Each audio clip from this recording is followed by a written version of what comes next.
थोड्याच वेळात मुख्यमंत्री फडणवीस माध्यमांशी संवाद साधणार। जरांगेंच्या आंदोलनावर मुख्यमंत्री काय बोलणार याकडे लक्ष। ओबीसीतून आरक्षणासाठी जरांगेंचं आमरण उपोषण। गोळ्या घातल्या तरी 1 इंचही मागे हटणार नाही। जेलमध्ये टाकलं तरी उपोषण करणार। जरांगेंचा सरकारला इशारा।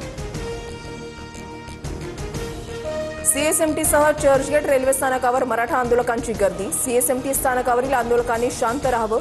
जरांगेंकडून आंदोलकांना शांततेचं आवाहन।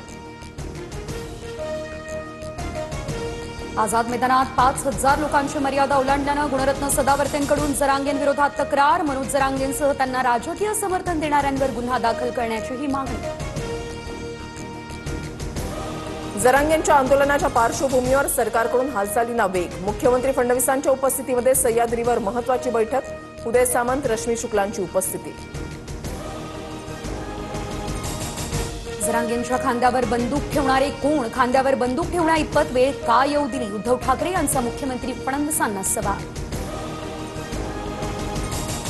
राधाकृष्ण विखे पाटील मुंबईकडे रवाना। जरांगेंच्या आंदोलनाबाबत विखे पाटील फडणवीसांना भेटणार। सरकारचं शिष्टमंडळ जरांगेंसोबत आजच चर्चा करण्याची शक्यता।